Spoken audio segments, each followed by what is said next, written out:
All right, so Orestes and Apollo are gone, and the chorus of Furies is ticked.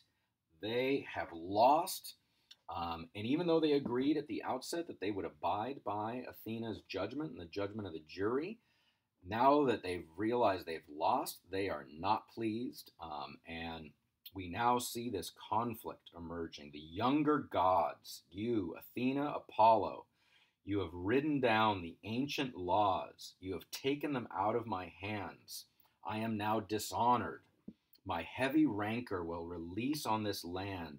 So they're threatening now the land of Athens. There will be a poison from my heart to requite my grief, dripping from the earth below the earth, intolerable. Okay? I am groaning. What am I to do? I am laughed at. What I suffer from the citizens is hard to bear. Okay?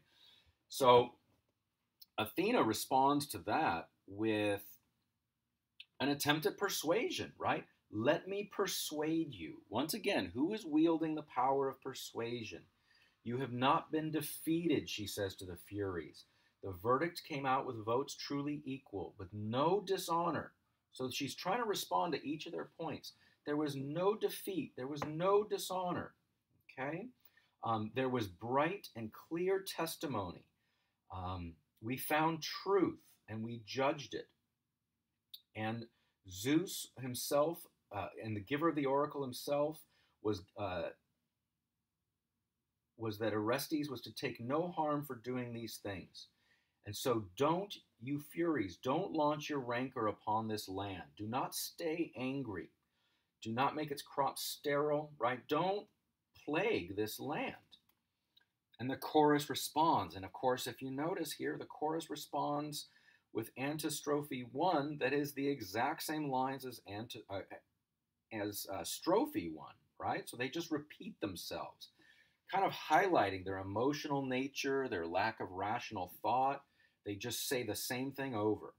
And Athena now, still calmly, responds, you are not dishonored. Do not blight the land. Okay? And now Athena offers something that is, I think, has to be read as a threat.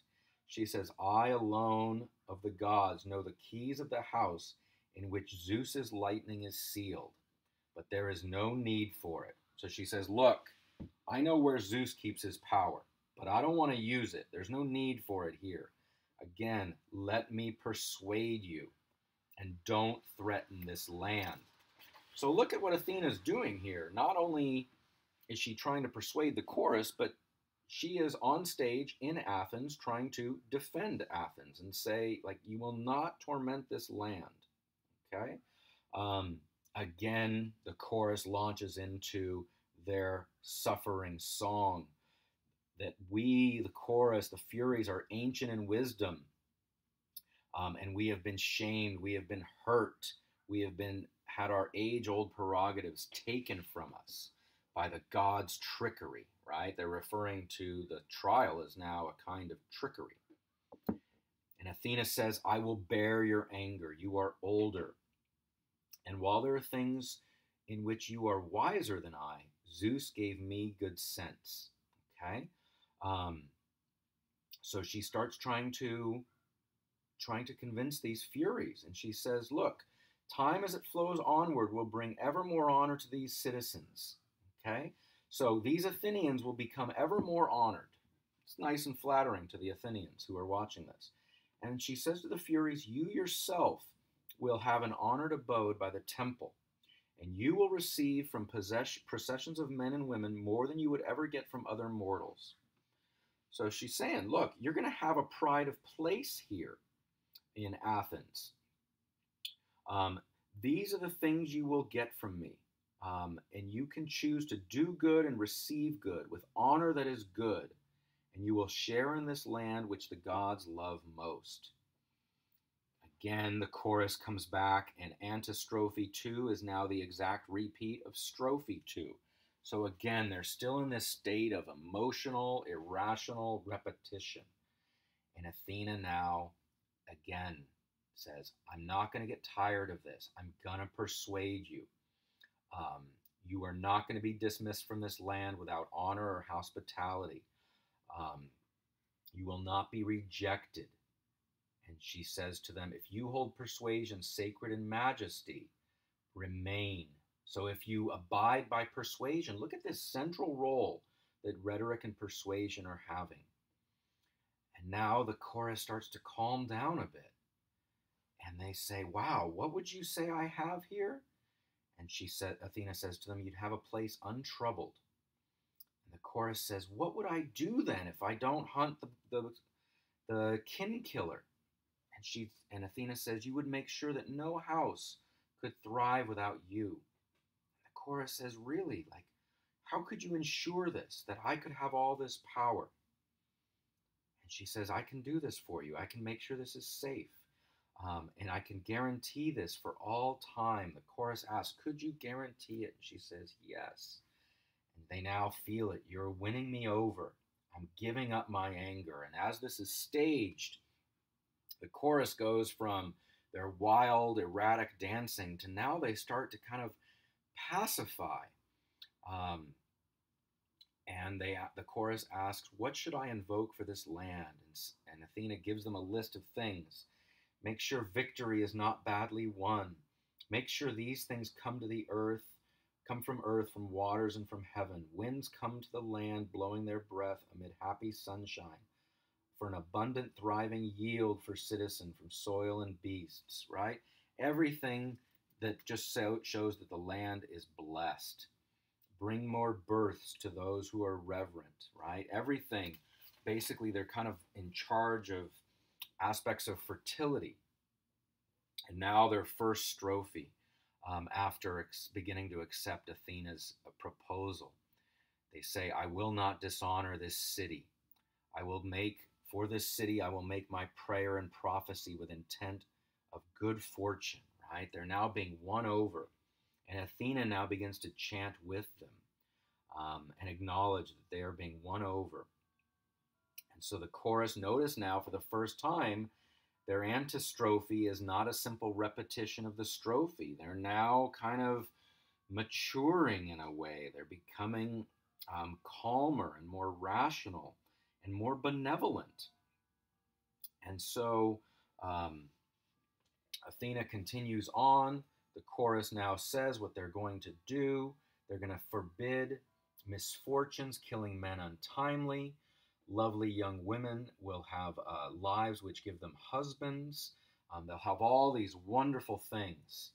And insatiable for harm, factions and wars will never trouble the city, nor the dust drinks its people's black blood from counter killings. So basically, the end of retribution as the means of justice. So the evolution is now almost complete. The chorus is giving up their claim to vengeance as justice, and they're now talking about a new kind of benevolence for the city.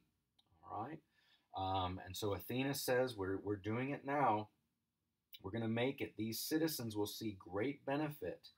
And she says to the jurors of Athens, with goodwill towards goodwill, you citizens should always do great honor to these goddesses. Okay? And the chorus now greets these citizens and greets them and says, you people of Athens, you are dear to us.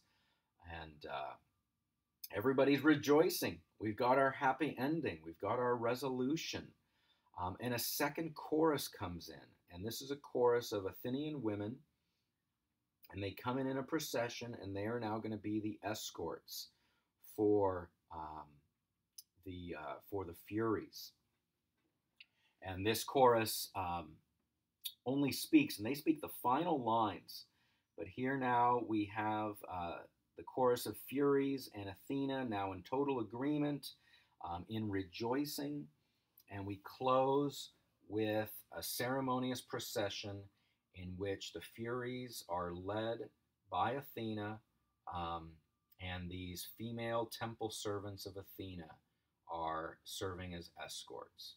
And the jurors close at the rear. I mean, basically, everything that's important to civic life in Athens, led by their patron goddess, followed by their newly benevolent protecting spirits, who are now going to be called the Eumenides, led by servants of Athena and jurors.